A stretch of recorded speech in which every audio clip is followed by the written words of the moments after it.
Denmo. The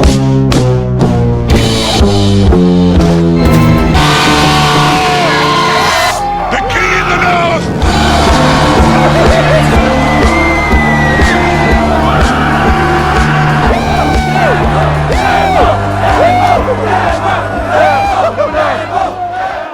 Hey guys, welcome back to another episode of the podcast. Today I am joined by a couple absolute beauties from a band called Ferraro. Before doing anything, make sure you hit that like button.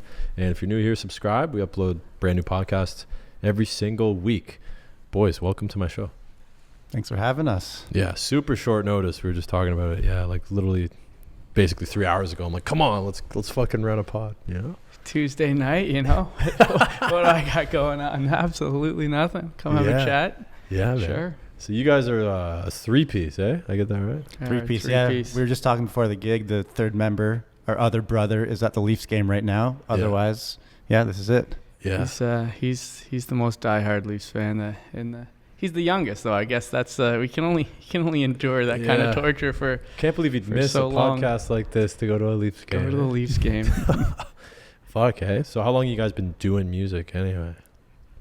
It's an interesting question. Well, because we're brothers, like we just kind of grew up playing, and you know, I was the oldest, so one year for Christmas I was like, I want an electric guitar because that's like cool, right? Yeah. Chicks like electric way cooler guitar. than the acoustic, bro. So I was like, I want an electric guitar, and then at about the same time he got a drum kit, so we started kind of hacking our way around and trying to play together and learn some songs, and finally Tal came down and was like trying to get in on it. We're like, well, you want to be in on it? We need a bass player and a singer, so that's your gig.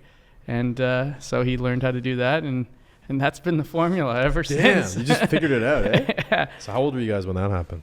So we also, we were in a band together, but we also run like a music venue / bar that's just down the street from here, actually, called the Cameron House. Oh, you guys run that place? We run that place. Whoa, so we had access to a stage like when we were super young and when we probably shouldn't have been playing in front of people yet. Yeah. Tally's the youngest. He was probably like 11. Yeah. I was 15 when we played our first gig, and we sort of cut our teeth there, and we're sort of able to, you know, watch a bunch of live music as we were growing up, and sort of, you know, it got in our blood, and it's sort of like a big part of why we do this. So you got to flesh out like what it's like to be on stage and kind of stand up there and have people looking at you and shit. Yeah, so it was a very slow burn too. Like we started just like, you know, hacking out covers of just stuff we were listening to, like classic rock, some Zeppelin, and then eventually we got to the point where we started writing our own material, and people responded to that like equally to the covers. I'm like, this is much cooler. So do you mix them in like every two Zepp songs? You throw in one original? We did a lot of Zeppelin until Tal hit puberty, and then he couldn't hit those high notes anymore. Oh, so true. No. He was crushing those notes when he was like 12 years old. Yeah, once the balls drop, then you sort of have to. Yeah. If you're not Robert Plant, it's sort of. I know, man. Fuck. I remember, it makes you wonder. Like, Like Michael Jackson apparently got castrated. There's a conspiracy about that. Eh? Do you hear about that? I have not heard that. Well, that was a big thing in Italy back in the day, when for their opera they had to have a certain member of like the sopranos, and they wouldn't allow the women in, so they chopped off the balls to keep their voice at that level. Dude. Yeah, we gave him a lot of parameters to join the band, the bass and the singing. We stopped short of that one. You want to make it, eh? We stopped short of that. We got our limits. Yeah, I got my limits. Well, dude, Michael Jackson's dad was fucking nuts, bro. Like I could see him doing some shit like that. You know, he was managing all of them, like the Jackson 5 when they were young. And I guess Michael was just the superstar.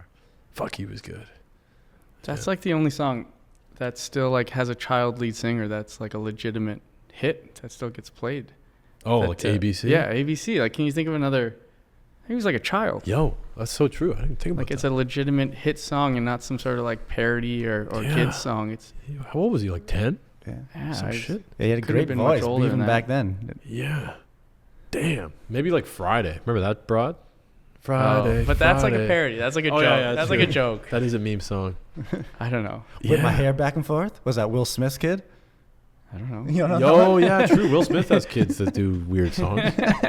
Aren't those all parodies as well? Yeah, I don't think that's on the same level as Michael Jackson 5. But yeah, fuck. Who else was there? I know, like, you know, John Lennon did "So This Is Christmas." What a banger that song is! It's got a choir. I mean, they're kind of young. I don't know. Yeah, dude, that's true. Like the Pink Floyd had the choir too, like of the kids of like, teacher, leave those kids alone. Yeah. But that's not the same as just. Damn. The whole thing was it's kind of a flex kids. for Michael Jackson, bro. Yeah, it's pretty bad. Number one hit like when you're like more 10. Kid pop stars. I mean, I guess Billie Eilish started when she was like 13 years old. Justin Bieber, how young was he on like Baby? True. I think he was older than Michael Jackson. Yeah, but still probably like. Lord had a banger. Remember Royals? How did you not know Lord? Bro, it was like a stripper song. I remember it came on the radio. I was like, man, it's like a strip club song. I think I was like 18 at the time. And my buddy's like, dude, she's 15. I was like, what? Damn. Still probably a strip club song though. Oh, yeah. It's such a strip club song. Imagine being like, I don't know if she wrote it or not, but like having the anthem of like a strip club anthem and you're 15, you're not even allowed to go to the strip club. Yeah. I guess. I don't That's know. so true, That'd man. be cool. I feel like a lot of banger songs that were dropped when, like Rolling Stones when they were like 20 or whatever. A lot of them are probably written when they were like 15. You know? Totally. They just didn't get it. All of the Zeppelin, those guys were like 19, 20 when they were doing that. Yeah. It's insane. And there's that like the fallacy of like imagine if he was like the people who die young, like Hendrix and stuff. Yeah. It's like imagine if he was still here today, but like it's this weird thing where most artists do their best work in the first, couple albums, few albums, or I don't quite understand it. Yeah, because there's a weird thing about that, because Bob Dylan's still around and the Rolling Stones are still around, but when people go to those shows, they want to see their early They want the hits, bangers. yeah, Man. which are all in their first 10 years. Yeah, something about that window, Which also makes them so legendary when it's like the Beatles or something like the White Stripes, where they do it and they're super popular and then stop. And just like that. They retire on top, kind of. Yeah. Seinfeld, go down when it's still hot, Yeah. Something about that. Yeah, maybe it's because they all make money and they get girls and they just don't have that creativity, like that incentive to really dig into some shit. I've certainly heard that argument, and like it makes a lot of sense when like a comedian says it. When like a comedian is struggling, or they're just a Joe Schmo out in the world, they can observe people and observe situations and observe things that are like super relatable to all people. That's when they write their best material. But as soon as you kind of become famous, or you don't have the same experience, I have a butler, I have a chef, or you get recognized, or you're a paparazzi, you can't write the same way of like the everyman and the similar kind of the experiences. You go to Bizarro Land. You're in Bizarro Land, and maybe you're not as hungry, you're not like as desperate to make it or working as hard. I feel like a lot of dudes probably get cheesed at like the other band members too, or their label. They're like, I don't want to do a fucking album like that. And they're like, you got to write another Wonderwall. And they're like, no. Yeah. We got that out of the way early. We all hated each other from a young age, right away from 3-4 years old. I think that's the advantage. We were wrestling, because like you guys can all hate each other, but like since you're family, you don't. That's what Liam Gallagher said though. He's like, I'll never be in the same mind space as like I was so hungry to make it, to like write that album that made him make it. He's like, now that I'm here, I'm like, I don't have that mindset at all. That's so true. Those guys used to do some savage shit to each other, right? Oh yeah. Like I think it was Noel. He had to fill in on vocals for a bunch of songs and do a performance because Liam was like too hungover, and Liam's apartment building was right next to where the venue was. So halfway through the set, because Liam sang most of the songs, Liam came out on the balcony and he started heckling. Like, yo, you're flat, you're out of key, fuck you. Like throwing beers at the stage. Like such fucking savagery between the two, man. I could see that. I could see it. Yeah, we can relate. I could get there. Yeah. We're actually missing our peacemaker. Yeah? Yeah. Oh, he's the fucking glue, He's the peacemaker, yeah. Oh, that's the referee. So we'll see what happens here. Is that what you guys listened to a lot growing up? Just like Zeppelin and shit? We did like kind of grow up on the classic rock and like our parents' record collection of the band and Dylan and that kind of stuff, the oldies. And then as we started learning our instruments, getting into our own tastes of Kings of Leon or the White Stripes or the Arctic Monkeys, and like kind of figuring out our own stuff. But Arctic Monkeys are sick. Yeah. To be honest, it was a lot of like local Toronto bands because like, as we said, we grew up sort of in the bar scene where it was like live music sort of every night, and we were sort of hanging out there because our parents were, working there, and we sort of had to come down and hang out. And so it was like a lot of bands that I guess no one would know, but they just played like they were just like gigging musicians in the Toronto scene. Like July Talk and shit. Or? July Talk. Well, they're more recent. Yeah. Oh, but before that, you're saying like way before, like when we even started playing our instruments, it was like just like Protest sort of the Hero, maybe. Yeah, Protest the Hero. You know those guys pretty good. Yeah. Yeah. Okay. Alexis on Fire. Sure. Damn. Yeah, I'm trying to think because I love like classic rock, and lately there's been a lot of like kind of rockish vibe bands. Like you guys are, I'd say like you're not classic rock, more like a newer form of it, kind of. Alternative rock, I guess they call it. Yeah, I think like rock music is like it's so cyclical, right? There's always like this kind of like, oh, rock music is dead or guitar music is dead, but like it always just sort of kind of goes around and comes around. And I don't know. What do you think about Greta Van Fleet? Yeah, that's like the most polarizing band of all time, right? They're good, but like they're just Zeppelin, you know? Yeah, totally. You know, there's no real, like they're nailing that sound, but there isn't really any like when I listen to it, it's like when you listen to an AC/DC album, like a new one, you're just like, man, like I've heard this fucking 30 times. You know? Yeah, it's like, it's just, you might as well just play an old one. But dude, like, they have the talent to like make some rippers though, and they do have good songs, you know? I feel like those are guys that are going to get better as they age. Because right now they're coming out with like the commercial shit. But I feel like they're going to have a Pink Floyd moment where they're like, yo, let's do like a progressive album and maybe some 8-minute songs with like some weird interludes. Oh, AC/DC Live at Donington. I watched the shit out of that growing up. Yeah. It's a fucking great concert video. AC/DC's sick. Yeah. What's your music taste? What's your go-to? Bro, it's all classic rock, man. All classic all classic rock, man. I like... there's a lot of new stuff I like too. Yeah. Like Queens of the Stone Age. They're fucking filthy.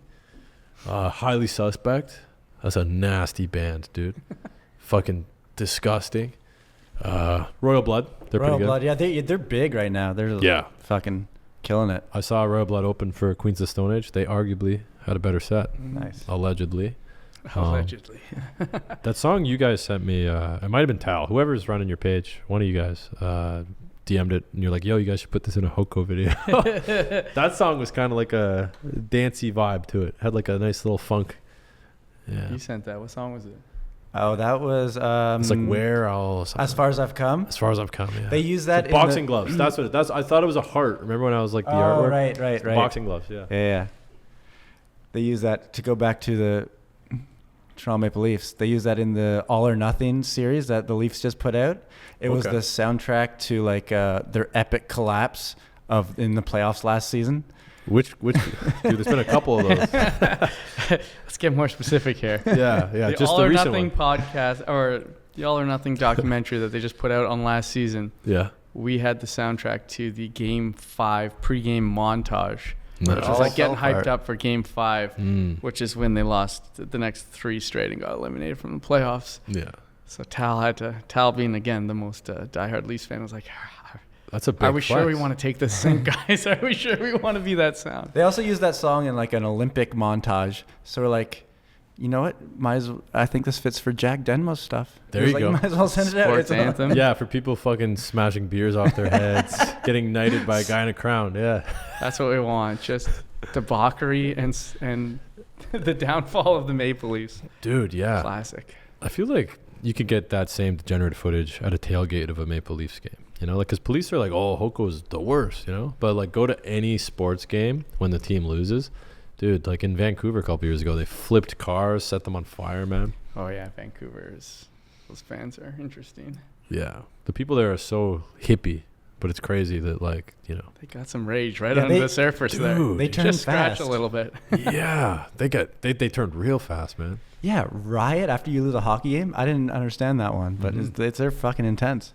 Yeah, that shit happens in the States a lot. Like, people throw down after... Oh, dude, apparently in England, like, after football games... Oh, yeah. Because you got all the people that leave the arena and they're all wearing red or white, and they walk by each other in gangs of 20 to the pub and talk mad stories shit. of like that's on a English different level, football though. is like religion. Yeah. To those people. Yeah, that's like insane because that ends up in like murders and shit. Like, it's like a different Are you a big level. sports fan? Not really. Not no. really. I only watch. I'll watch UFC, MMA. Right. I like combat sports. Those are cool. Do you do any UFC? No. I'd like to. I think the gyms are going to start opening again. You know, I think like in most parts of the world they're open now, But in Ontario, it's too physical, like grappling and shit, because you're literally right on the yeah. You can't wear a mask while you're boxing. You gonna get into it? You gonna do some fighting? Oh yeah, for fun, man. It'd be sick. Yeah, because that's a fun sport, you know. It's like a brain damage, not so much. I did a little, just like the tiniest little taste of boxing when I was in university. And I remember I had a roommate in university who was like a pretty good hockey player, and he was like a bit of a fighter in junior and stuff. And he was like making fun of me for doing this boxing stuff, and I was pretty hyped up. But so I was like, man, you're out of shape. Like, you haven't played hockey in years. I'd probably take you right now. Damn. And we set up like a ring in our backyard and had like a big fight. And he was also 2 feet taller than you. Oh, he was 9 inches and 90 pounds heavier than me. Fuck. 3rd round knockout. But I made it 3 rounds. Oh, fuck, eh? Yeah. And then as soon as I was like, oh, I never want to do this again. But getting punched in the face is horrible. Yeah. I just didn't like have the... Damn. I had no desire to maybe like jiu-jitsu or wrestling, you know? Yeah, anything that just you get punched in the face a little less. Yeah. Yeah, that's a downfall of the sport. It's like a really cool sport, but the only way to do it is to punch and be punched. Yeah, yeah. Which is kind of the... which is sort of the whole thing. That's the whole thing, right? Hey guys, we got an ad. Did you guys know that 1 in 4 men over the age of 25 experience erectile dysfunction? And obviously 2 in 3 men at some point in their lives go through hair loss. Well, it sucks, boys. A lot of us go through it, but we don't want to talk about it or tell anybody about it, but it is a reality. Fortunately, there are companies like MyRocky that allow you to get a prescription for something that would help prevent that hair loss or help you maintain erections. And they have multiple products in both of those categories. MyRocky offers Cialis, they offer Viagra. They also have hair solutions for you guys out there that are losing your hair. So a lot of this stuff is backed by actual science, and the guys that are running this company are actually doctors and pharmacists. So it's pretty legit. They sent me a nice little care package here, and they have a bunch of different cool stuff. They have pretty much everything that a man would need to take care of himself when it comes to grooming and sex, right? They're a one-stop shop for men's health. They are both a doctor's clinic and a pharmacy. And if you guys are interested in learning more about these products or using my discount code to get yourself a nice little deal, go to myrocky.ca and use the discount code JD25 for 25% off your first order. Boner pills, hair care, grooming, and everything in between, guys. Cialis, Viagra, all the goodies. Keep your dick hard with Jack Denmo. And think about me when you pump. Anyways, guys, back to the podcast. Yeah, the best guys don't get hit at all, which is fascinating. Like guys like Floyd Mayweather. What do you think of the Logan Paul over Floyd? Yeah. Yeah, I watched that with some friends, and like, man, I'm such a purist for the fucking, sport of MMA or boxing. I'm like, it's kind of disgraceful in a way to have like these freak show fights. But I watched it, and I was so impressed by how well Logan Paul did, man. Because, like, obviously he has a huge size advantage, right? But, like, Floyd is so hard to hit and get points against. And Logan, like, he didn't land anything devastating. He has a huge advantage. But, like, it was a very evenly matched fight, right? Now, in Floyd's prime, he would have tooled him, right? Yeah, that's the thing. Fight someone your own age and your own size is like, you can't call yourself a boxer. But, yeah, to even go, like, with Floyd in any respect is impressive. Yeah. It's kind of, the whole thing's stupid, though. It's like, because, Logan is a YouTuber. That's his trade. Like, if he was a boxer, he'd be boxing. I mean, and that's the only reason Floyd fought him is because, like, he knows people are going to watch it. And that's the only reason it's impressive. Is because if it was just like, oh, this guy's, like, way taller than you and way younger than you, and he's going to box you, it's like, the only reason it's impressive is because he's not really a professional fighter. It's like, oh, this YouTuber did pretty well. He did pretty well. There's like a barrier of entry, though. Like, if you train full-time to be a boxer all the time, it's expected that you're a good boxer. But if you're filming videos, you're editing, you're managing a business, and you're new to the sport, and you got other stuff you have to do, maybe you're not financially set up so that you can just train for 6 months straight.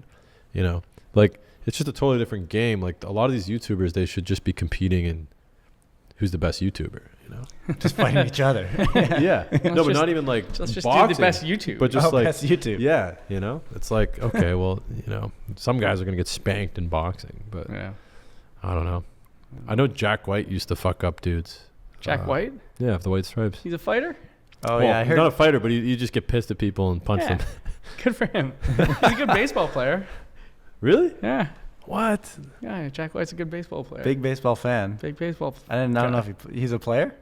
He's all right. Well, he's from Detroit, eh? Yeah, that makes sense. Yeah, I know he fucking tried to fight the guy from the Black Keys. Right. Yeah. Patrick Carney. There's a feud there. Yeah. It's like, you're stealing all my shit. 2-piece blues band. Yeah. I did that. Dude, Patrick Carney's so funny too. That guy's fucking hilarious.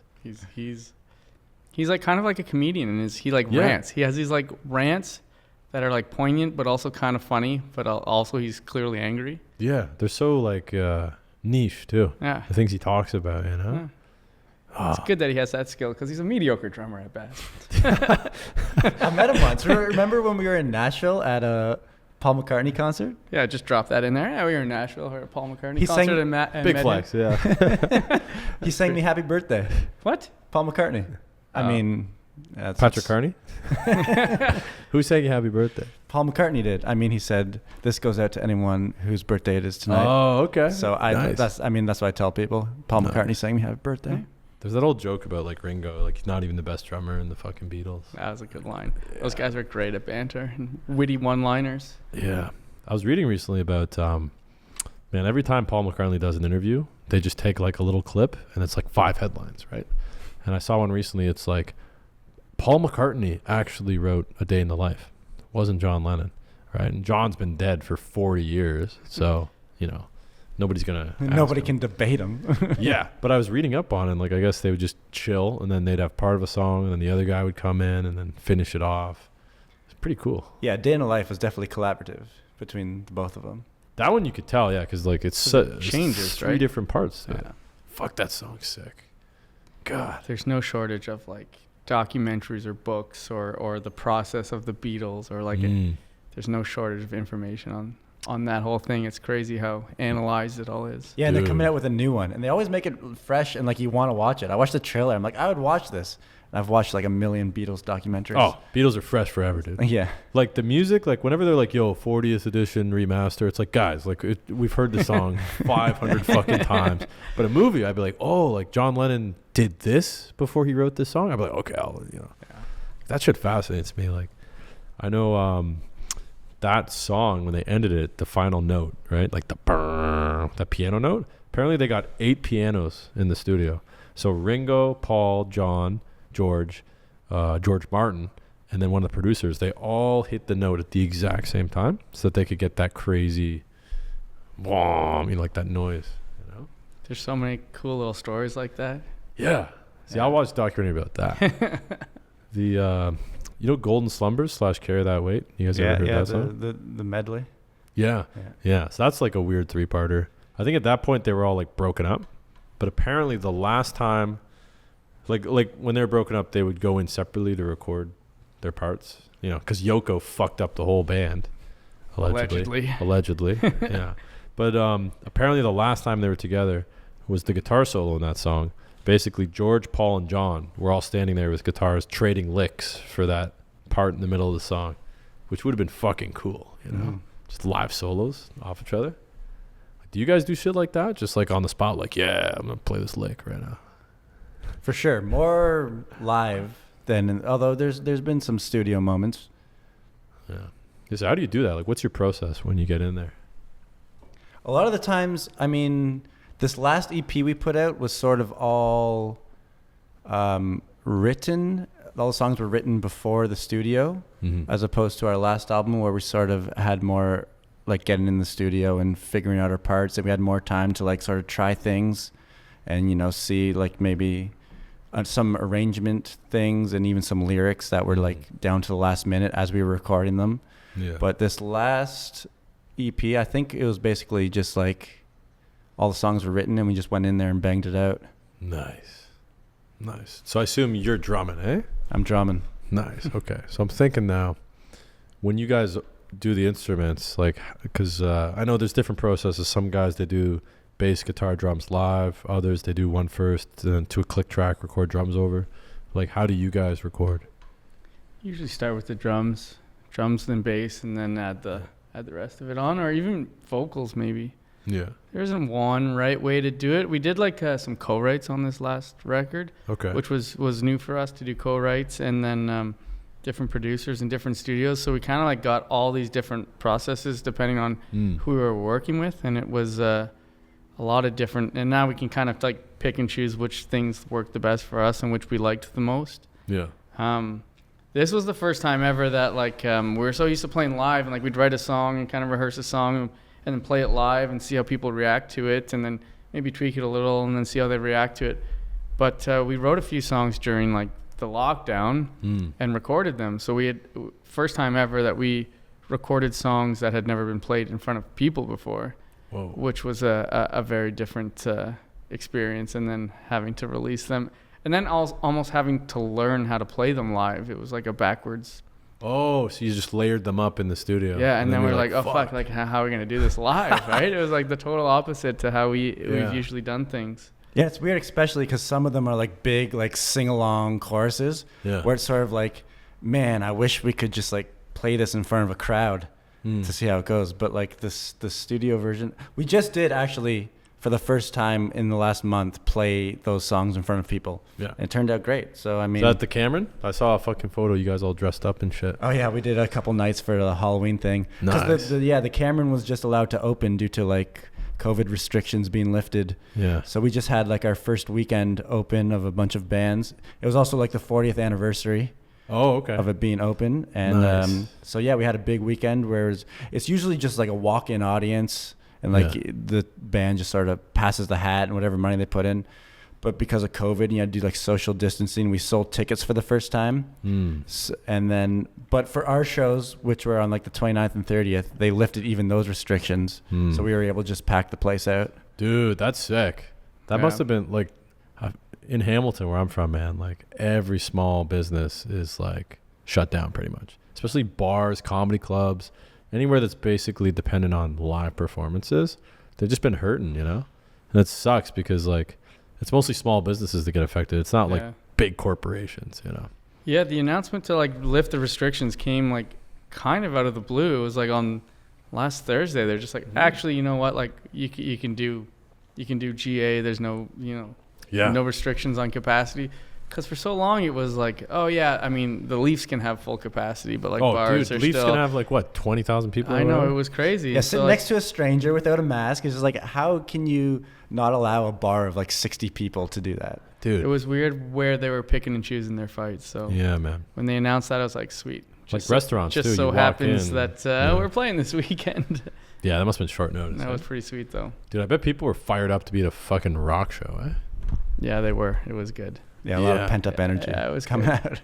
Dude, yeah. I can't remember the last time I saw a live band play.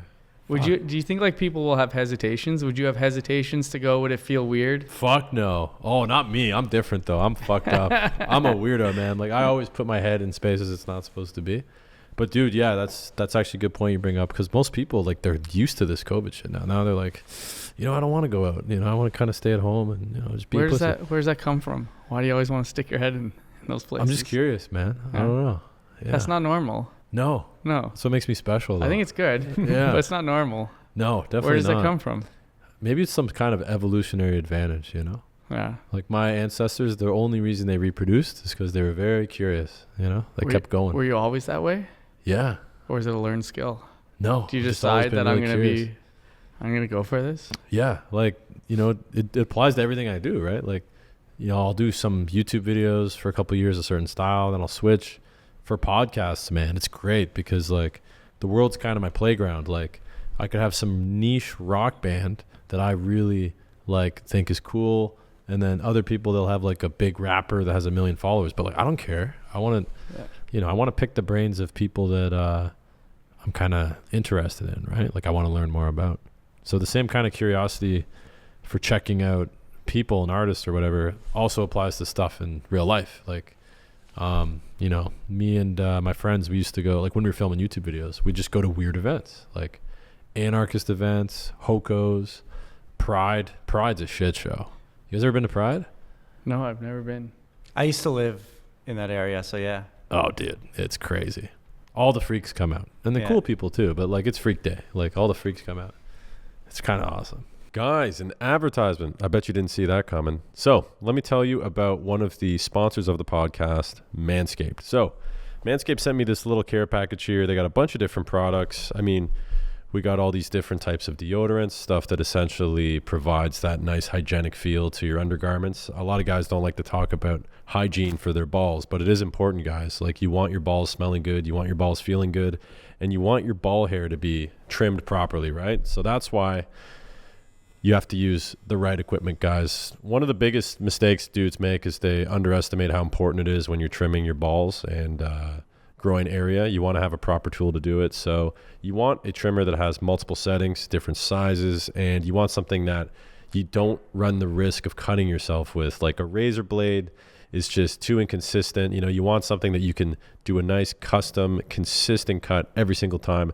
That's why I would recommend the Manscaped trimmer. This thing's great. It's got different settings, LED. So if you're one of those freaks that trims your balls in the dark like me, then you got a little LED light that pops up as well. This thing's absolutely mint, and it's waterproof, and it's just a great trimmer. I don't know what else I can say. It does its job. It trims my balls. Anyways, guys, if you're interested in checking this stuff out, then make sure to go to the description. I got a discount code for you. There's a link down there, 20% off when you use that link on your Manscaped order. You can get a trimming device like this. You can get some of these oils that help you keep everything hygienic down there. But if you want to learn more, make sure to hit the description and use the discount code. Is there one standout event that's like, this is my favorite one? Oh, Hokos are pretty sick. Yeah. Yeah. I mean, I'm kind of, you know. You can only do that for so long, though. Yeah. At this point, I only do it for like the comedy. Yeah. And because you troll the news, then they put you on the news. Right. Know. It's good for PR, but it's like. good for business. Yeah. Like, I'm not into drinking and day kills like I was when I was fucking 22, you know? So, but I guess like the weird political events too. Like one time I went to a abortion debate, and the debate itself was taking place at Laurier between a guy that had been performing abortions for like 35 years and then this young lady that's very religious saying, you know, it's murder and all that. But they were protesting outside of the university saying like, hey, like this debate shouldn't even take place, you know? So like I had that angle. I had the angle of the pro-abortion, the anti-abortion. And I didn't even care about what the result was, but I was just so interested in all these people. And, you know, it's basically an excuse. Having a YouTube channel is literally an excuse to get a couple of your buddies and then get in a car and drive somewhere. It's kind of like being a musician, you know? Yeah, it's not bad. Yeah. Why are you going there? I don't know, man. We got a gig. It's a mission, you know? There's a thing there. There's a thing going on there, and we're going to go do it. Like when you guys have a show, it's like, okay, we have to be in Ottawa for this day. We show up. Our show's at 9 or whatever. So you guys check into your hotel. You get a bite to eat. Grab a beer. Sound check. Pint and a pound. Classic. You sound check. Then you go to a local sports bar, get a pint and a pound. Yeah. And then you feel sick, and you go back and do the gig. Yeah. Classic. Douse your fingers off, too. The fucking wing sauce on your nails. It's great. Oh. It's great. Miss and that. The variation from like place to place. You don't know what the bar setup is. You don't know what your stage looks like. You don't know what your sound is going to sound like. And they're all exactly the same. Yeah. But it's like a mystery, you know? It makes it exciting, you know? Yeah. You get to go, oh, this is cool. And then they're all nice to you. Like, hey, you know, because you're bringing business. You're going to perform. And afterwards, you get the party and just slam birds, too. It's fucking awesome. It's all about. And then you get to meet cool, have you guys played with any like sick people that you listen to? Yeah, we've been lucky enough to play with like a few people that we grew up listening to. Like Sam Roberts was the first one. Nice. I was like, Sam Roberts is my guy. That was like, he played my Frosh Week in university. Oh, yeah. And just was like the soundtrack of that age where that's like, you're always going to be your definitive like record. The Much Music days, bro. Totally. He was running that show. Totally. Mm-hmm. So like, we got to do a handful of stuff with him, and it was like, whoever said don't meet your hero was, you know, their hero wasn't Sam Roberts, because that guy's a fucking badass. His whole band is like great and treated us really well. We've got to do a lot of cool stuff. The Arkells we played a show with, and Big Sugar. Oh, Big Sugar's nasty, bro. Yeah. The Scene. Oh, what Big a fucking time. bang show that song is. They get loud too. Nice and loud. Dude. Oh yeah. Yeah. Fuck. Their cover of Dear Mr. Fantasy too. That's like an all-time classic rock banger. Yeah, the acoustic intro and then just the fucking piercing electric just comes in. And, So that one came about because we used to share a room. Gordy Johnson used to live at the Cameron House upstairs in the same room that I used to live in. So like, I don't know how, but this weird connection came, and he's like, oh yeah, I'm gonna have those guys. And we played the now defunct Mod Club in Toronto. Rip Mod Club. Great. I had friends that used to do drugs there. Actually, I think I might have did drugs there once. They've been shut down for like, what, they used to, but they 2 years? they still do, but they used to too. Well, they just shut down, but now they've reopened as the Access Club. Oh, they did one of those, eh? I guess they got a new owner. Or I don't know what it is. I'm glad they've reopened, but I don't know what the scene is there now. Yeah, probably not rock anymore. I don't know what the scene is anywhere. They did weird disco shit there too, eh? Like they did a lot of weird stuff. Yeah, because it was like and good place to some weird stuff. Lights and drugs. Yeah. A good light system there. Yeah, that's so true. A lot of these bars and restaurants downtown, they always have like the windows above. You know, it's people living in there. Mm-hmm. People forget. They drive by, they just see, oh, it's Kelsey's, but they don't know like up there. Some dude lives up there. Yeah, a couple creepy, banging on the floor. creepy crawlers up there. Right?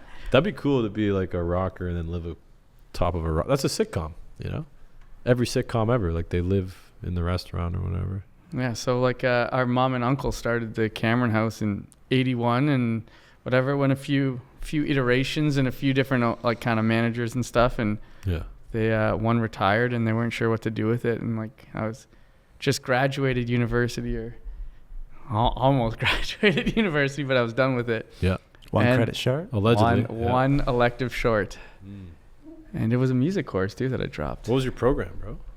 I took a real estate development at Guelph. Oh shit, you went to Guelph? Hated not every second of it. Hated a lot of seconds of it. Fuck Guelph. Yeah, they banned me, so whatever. Yeah, fuck them. Yeah. Fuck them. I got in some trouble there. I went to York, which is a joke in the first place, and then I took music at York, which is a joke on top of a joke. Yeah. So it was a fun time. Joke squared, eh? Yeah. We've been ripping on York last couple podcasts. Oh yeah. It's good to stay on theme. Stay on brand. Oh, it's so funny because we were talking about it earlier. York is like 45-year-olds walking around with backpacks that smoke, pretty much. It's like the easy school, and then they're the ones that go on strike too, of course. Classic. Yeah. But yeah, so like at 22, they're like, "Here's a bar. See what you can do with it, and you can live upstairs." And nice. Yeah. What's it like managing a bar? It's awesome. It's good. Yeah? It's fun. It was like a live music bar, so I'd kind of been like bar backing with my uncle and stuff, and like knew a little bit about it, and we were musicians, so I made a lot of mistakes, didn't know what I was doing a lot of the time, but like figured it out on the fly, and it's definitely the reason that we are pursuing this as like a job, because just like this community of musicians that like shows you that you can make a living at this, you can do it, it's cool, or like they supported us or helped us or gave us advice, and you meet all these people and you meet this scene, and for sure without any of that it would be a lot more difficult and a lot less fun. It's fun too, it's a social job. That's why I like to do what I do, because I get to meet and talk to people all the time, man.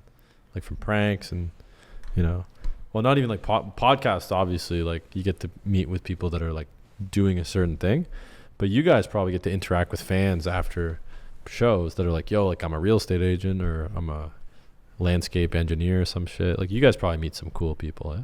Totally. There's all sorts of people. Yeah. What's the worst prank backfire you've had? Oh man, a couple.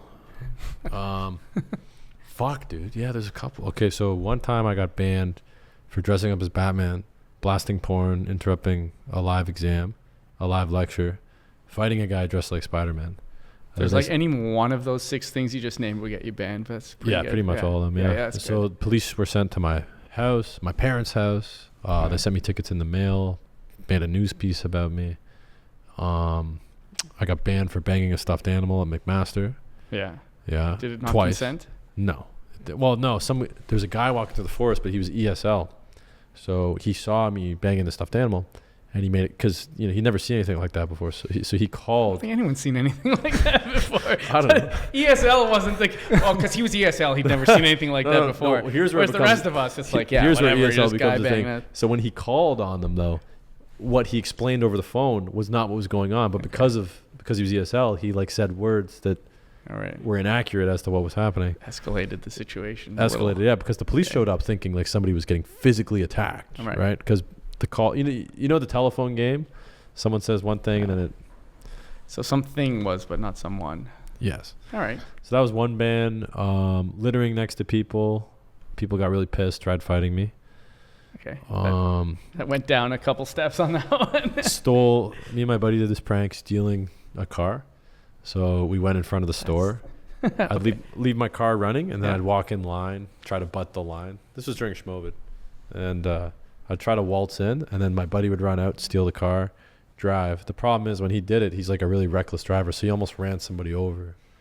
Well, he also didn't have a license. Right. Yeah, a lot of them have backfired, man. Now that I think about it. But those are like, yeah, those sound like mostly they backfired almost on your, like, those almost aren't reactions that backfired. It's just like your buddy. Oh. Shouldn't have, you know, like, yeah, that's what's true. the worst reaction? Ooh. Oh, man.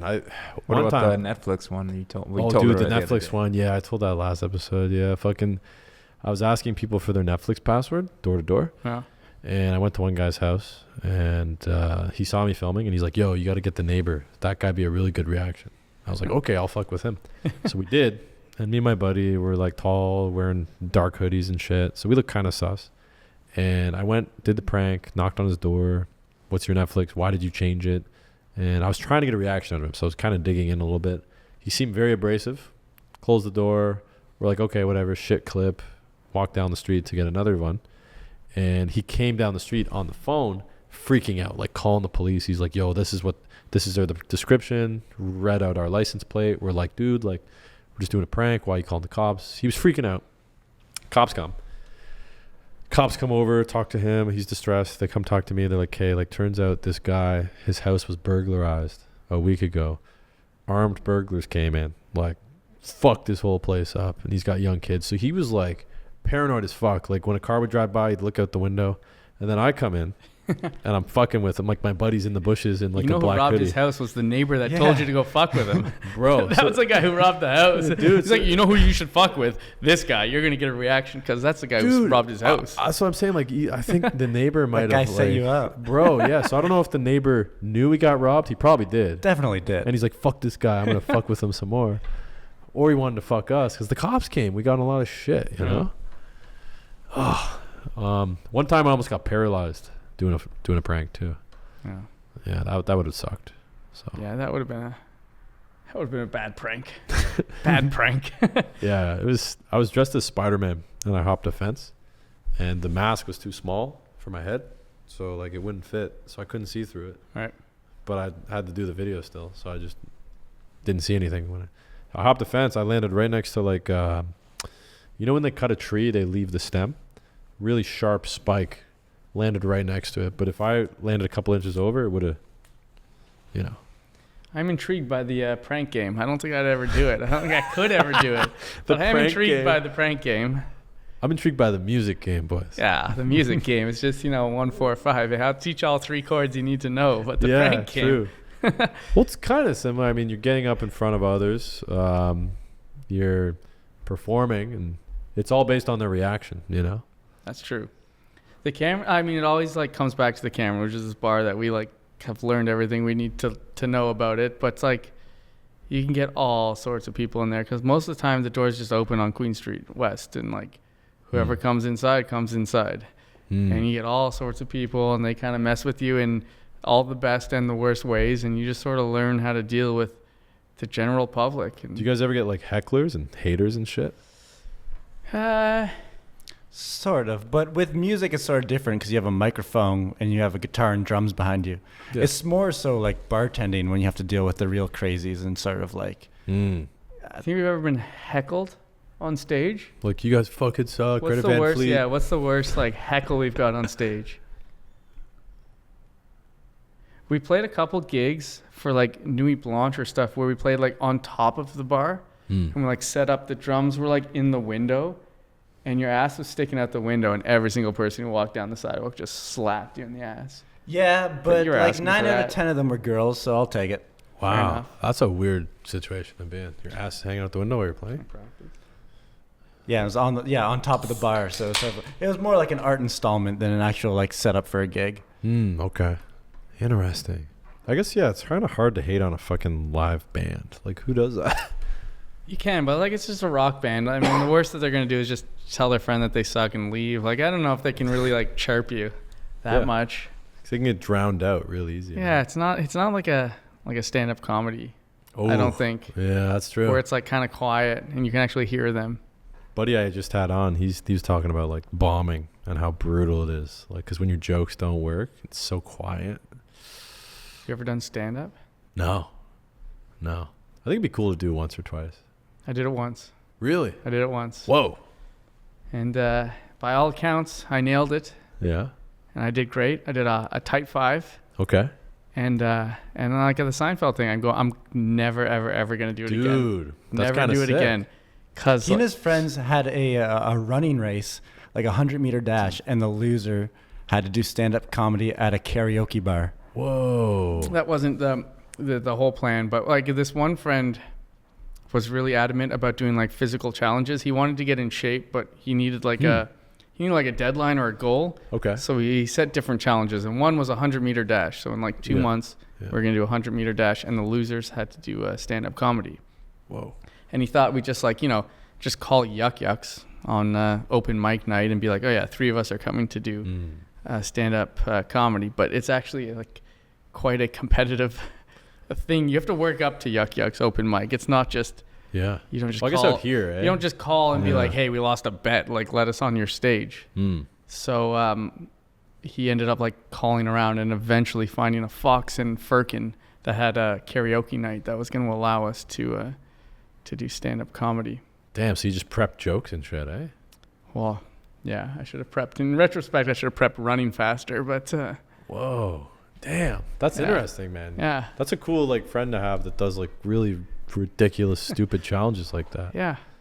You know? It's an interesting fella. Same one, by coincidence, that punched me in the face in our boxing match. Oh, that guy. Yeah, that guy. No way. It all comes full circle. Damn, that's kind of cool. Like, I have buddies that are crazy, and they just do like weird shit too. Like, just crazy challenges. But it's fun. Like, if you're not the crazy one that does weird shit, I'd like to meet your friends. Dude, yeah, true. Well, we all attract each other, I suppose. Eh? I guess all these freaks find each other eventually. Yeah, that's true. Like most YouTubers are freaks, to be honest. Because like think about it. What you're doing is you're like, I'm so important. I'm gonna post every week, and then you're gonna pay me for it. I've heard that you don't even like really go on the social media or the internet. No, I think it's toxic. But yeah, it's terrible. I want to change the game, but in order to change the game, you have to play it. I'm gonna change it from within. Yeah. So slowly, do a degenerate video like you guys have seen. Long con. And every couple minutes, like, hey, like start a small business. There you go. Some tips. Do you guys want to change the world? Or are you just trying to rock? Just have some fun while we're here. Yeah. Nice. To change the world would be good. That's pretty hyperbolic. It'd be pretty good. Yeah. Should be done. That's true. But like, probably big question now. Probably someone smarter than me should do that. Yeah, true. I'll help you. Yeah. Do you guys have any big goals for like what you want to do with music in the near future? I mean, I think we kind of have the same goal, and it's maybe slightly nuanced between us, but like do it as your job. This is your job. There's no side thing. It's you can make a living off playing music, and whatever, that kind of ends up being, and it doesn't have to be stadiums and stuff. There are other avenues of playing music as a full-time job. Right. But that would be pretty cool of not having to worry about anything other than playing your instrument. Then you could just create, right? Totally. It'd be like when you're a kid and you can just draw for hours or whatever. Yeah, and to be able to travel and tour and like have, people show up as opposed to touring to, empty rooms. Yeah. Which we've definitely done.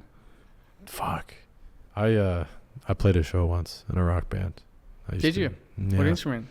I played guitar and I sang and wrote the songs. But my voice is very deep, so it doesn't work for like what I want it to. I like Zeppelin some of that shit. July talk. Yeah, I could do that. Guns and ammunition. Or what's that song? Yeah, that's the one. Those guys are sick. But yeah, like we played at some open mic night. They made us use their amplifiers. So I'm like really in the Nirvana style sound, grungy, and we plugged into some rinky-dink Mac DeMarco sounding fucking Fender Vibrolux or whatever. I don't know. It was weird, but it was kind of cool. Like, how long ago was that? Oh man, that was like 6 years ago now.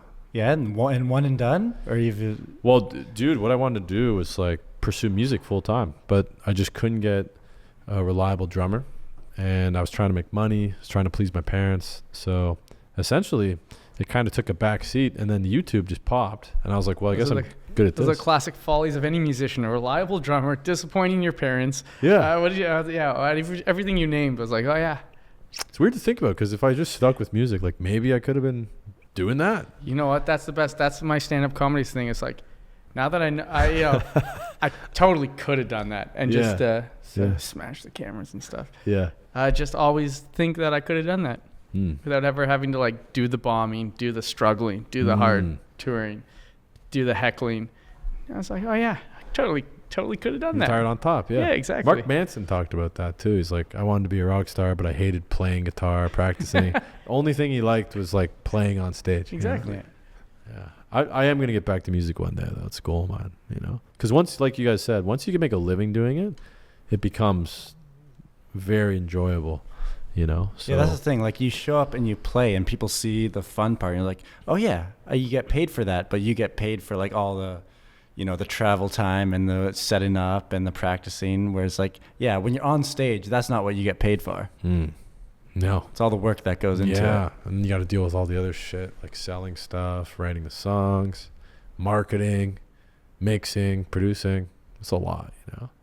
It's crazy, though. Like, I know what it's like to be obsessed with that. Like, try a bunch of different filters on the drums, compressing them, all that. Like, Kevin Parker, that guy is a wizard. Yeah. It's like an endless wormhole, too. You have to, it's a skill to know when to stop. Yeah. Because you can get lost in that forever. And just like drum sounds alone, I've seen Kevin Parker like go into it, and it's insane. Oh, dude, yeah, he compresses them and uses all these weird fucking boxes and shit. Guy's a wizard, dude. But it's so cool because all day he could just, you know, bug eye for 14 hours straight, tweaking pedals and shit. There's a bunch of memes too for guitarists, bro, of like, you know, no pedals ever enough. Like the chase for tone, you know. There's always one more pedal. That classic, when you see a guitar player show up and he plugs directly into his amp, it's like you're either the best guitarist or the worst guitarist I've ever seen. Oh, that's so true, yeah. I don't think Jimmy Page had pedals or very few pedals, but he just got that. Yeah. Who else was like that? I think AC/DC probably. I think that was kind of of the past generation. Yeah. And they were still like, well, like when music engineers were like literally engineers trying to like manipulate this machinery to get these sounds and stuff. If your guitar has more than 4 knobs, you're one of them. Classic. Yeah, you're a freak. No. Classic. That's the thing with Page too. Like he produced all the albums. Like a lot of that sound was done in post, man. Yeah. Guy was a savage. So fucking sick. Probably doesn't know anything about parabolas. No. But he just spent his entire life, you know, playing the guitar. For some reason, I feel like Jimmy Page does know about parabolas, though. Yeah, that fucking guy. I wouldn't know. What is a parabola? I don't know. It's what they teach you in like high school. Oh, but like it's theory and shit? I don't know. It's like, you know, I don't know. I think he was a session musician. You know? So I think if anybody knew, it was probably... Yeah. Oh, John Paul Jones, actually. Oh. That guy knew all that shit. That guy shit. was a groovy dude. Dude, it was interesting because we were talking about earlier, but, you know, after a certain time, bands just start sucking. You know, like, well, they don't create bangers anymore.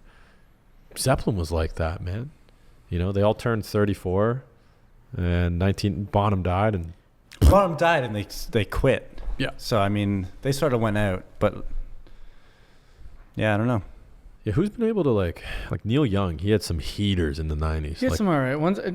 Bob Dylan's most recent record, like the, what's it called? I forget what it's called. It's really, really good. Yeah. But that's kind of... Well, it's consistent. He's had like he's never had like the crazy in between that weren't great. Those are two guys. Bob Dylan and Neil Young have always seemed sort of old, though. That's true. Even when they were young, it was like Tom Waits was always old. Like I would still go see him. In high school, I went and saw all the old like classic rock guys on their last hurrah. 2006. And I was like, dude, seen every single one. And then I got to a point where I was like, I don't want to see these old guys like rocking out. Like I don't want to see guys in their 60s being like guitar gods. Like it's weird. Who'd you see? Like Sabbath, The Who? I saw Rush, Aerosmith, and Guess Who, and Steve Miller, and The Doors without Jim Morrison. What the fuck? Yeah, I don't know. I don't even know who that is. Saw like every classic rock band that came to town. Yeah. And we got to a point where I was like, this is kind of weird. What are some new guys you've seen that are just like, holy fuck, this is sick? Yeah, it was cool to see a new band and be like, wow, these guys released new albums, and it's like exciting. it was really cool to see bands who like you kind of were listening to, and like the first time they came through, they played like back when like Cool House was a place, or like they played like a club. With a K. Cool House with a K. Cool House. Yeah. Cool House. Haus. Yeah. But like I think I saw the Arctic Monkeys on like the first time it was like a club, and then the next time was like a stadium. And when you see these bands like their first time coming through, like you kind of see their evolution, and you see them still trying to make it, and still like that's so much better than just you're close. Aerosmith still playing like, it's a banger. Of course it's a banger, but I don't need to see you do that in a stadium. Yeah. Like I'll just listen to the record. I saw Tame Impala like that. I forget what I think it was called. The Government. Yeah. Yeah. Pretty small venue. Saw them play as soon as Lonerism came out. Cool. They played it with Inner Speaker. Like their first 2 albums are, I think, their best shit. And it just melted my face. I was on muscle relaxants, and I was just in this crowd. I felt like the wacky inflatable tube, man. It was fucking sick. Some good dance moves. It is that classic. Like I saw them before. It's not so much the feeling of like superiority or I knew before anyone else, but just somewhat of seeing them when they're. I think it is that like kind of hungry, trying to make it. Yeah, I saw maybe doing some of their best music. Saw the Black Keys there, and then the next time they were there, which was like a few months later, they're selling out the ACC. Whoa! So it was like, quick turnaround. Yeah. Plus the songs they play too are like, I don't know, I feel like kind of what we were talking about before, like Tame Impala's new albums, they're all much more electronic. I honestly have a hard time finding good new music. Like where do you go to now? Like I used to we're just old, man. When I was a kid, it used to be like, I don't know, like Tony. There was a funnel. Yeah, like a TV. Tony Hawk or like FIFA, and like you were hearing it somewhere. I mean, in university, I used to think I was really good at it. I would like search out bands, and I remember there was like an allmusic.com where like if I liked the White Stripes, it would tell you everyone that they were influenced by, and then everyone who was like similar to them, and I would like go check out everybody. Man, I just don't do that anymore. I recently found a band just old. Just Spotify just playlists. Just damn kids with their music. Spotify's got the playlist. I don't use Spotify much. I think it was like a band called Highly Suspect like 4 years ago. They had really cool artwork, and I was on YouTube. I was like, that looks cool. So I clicked it, and then once I started liking them, there was this thread, I think it was on Reddit. Someone's like, yo, Highly Suspect hasn't released anything in a while. What are some other bands that sound like them? And somebody made a list, so I just systematically started checking those bands. And then I found a band from around here called Cleopatra. Those guys are nasty. They're from Coburg. 2-piece. Just fucking heavy. Dick to the fucking floor. And I don't know. Basically just people recommend it to me. Yeah. You know? I found you guys because you had a post on Instagram, and it was you guys playing in a barn. And I was like, this is a sick fucking barn. This barn's sick as fuck. It's nasty. And then I messaged like, yo, it's a sick barn. And then... we went back and forth. Like, thanks, man. You want to podcast about it? And you're like, yeah, let's do it. Yeah, dude, because Neil Young used to record in barns, man. He bought a ranch out in California. It's a good sound in a barn. There's so much ambiance. Yeah. Where just like the drums sound huge. Yeah. Dude, yeah. It's the drums especially, that fucking reverb. Like when the levee breaks, that was in a stairwell. Yep. I know a lot of like classic albums in the 70s when dudes were just... They had so much money, they could just, let's record in a boat, fuck it, whatever. That's what a lot of it is these days. Like a lot of it's in the box, which just means like you plug right into the computer. Like a guitar will go into the computer and you get whatever, DI, whatever effects you want are sort of like plugins, which are just like simulations of amps. But the one thing you really need a room for is drums. Because you can't get really that like room sound. No, so many hits, dude. Like there's so many different things going on with the drums. Like fills, like... Yeah, you can get one cymbal to sound 100 different ways just by the way you hit it. Yeah, some bands are freaky like that. Like Queens of Stone Age, they record their cymbals separate.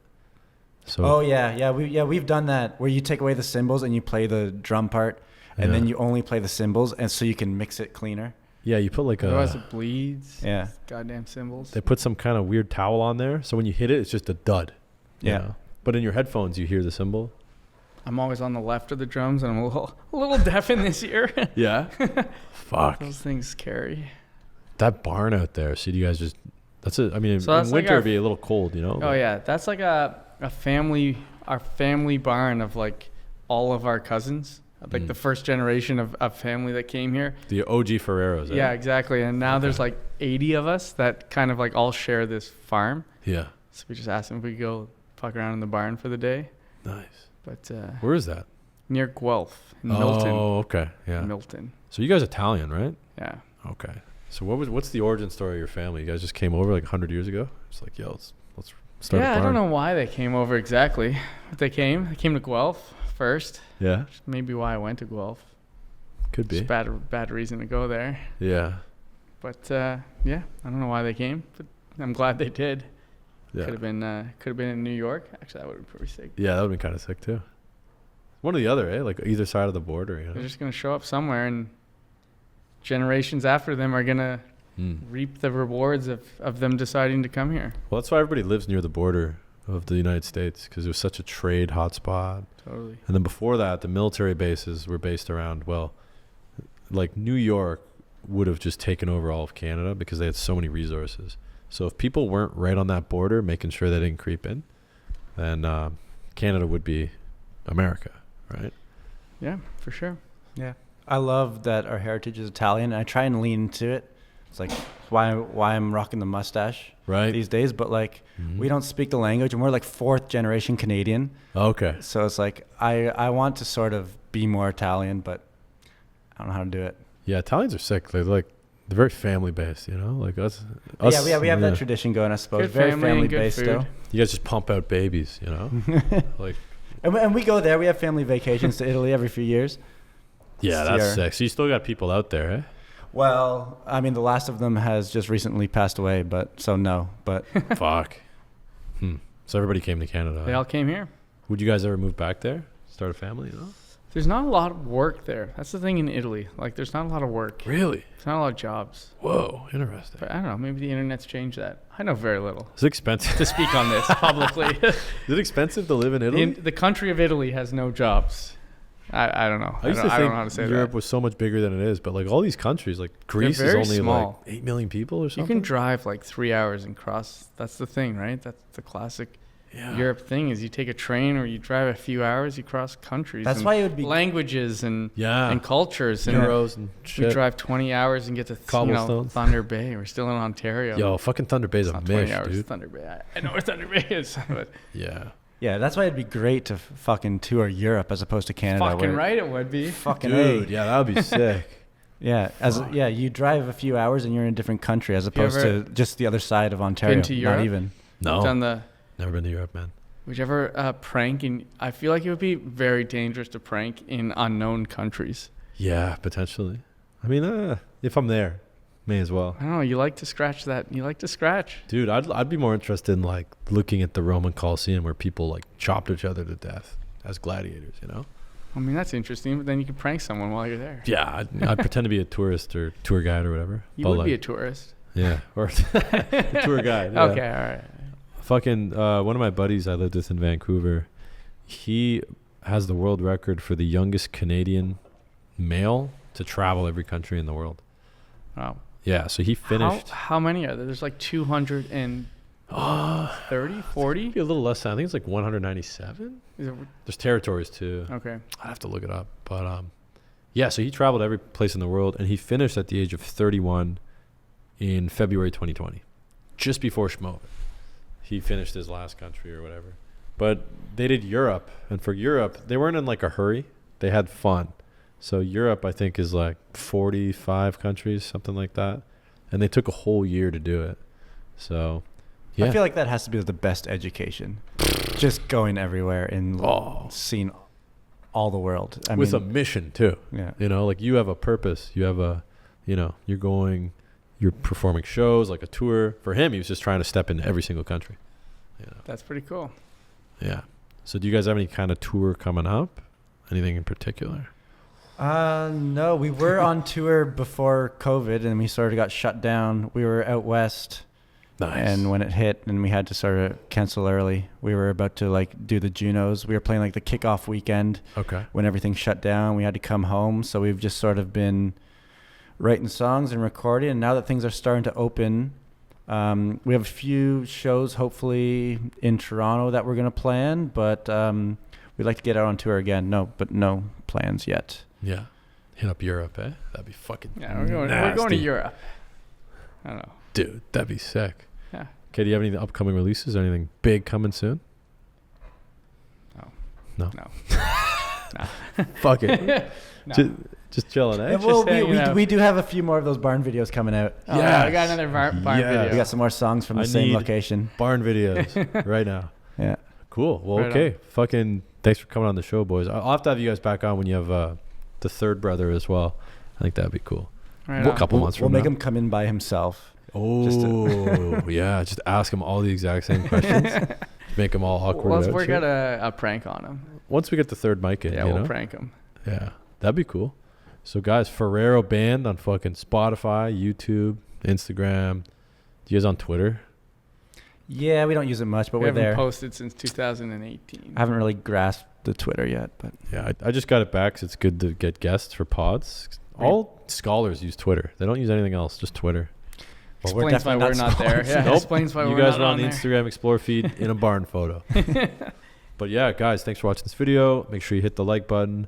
Check out these guys' music. And if you're new here, make sure you hit the subscribe button. Leave a comment if you liked it. And if you're watching for a while now, tell your friends, because the best way for a podcast to grow is by word of mouth. So tell your friends to check out this, Apple Podcasts, Spotify, YouTube, and we're also on Reddit now too. So join the official subreddit. It's in the description below and talk about the show. Thanks for coming on, boys. Yeah. All right.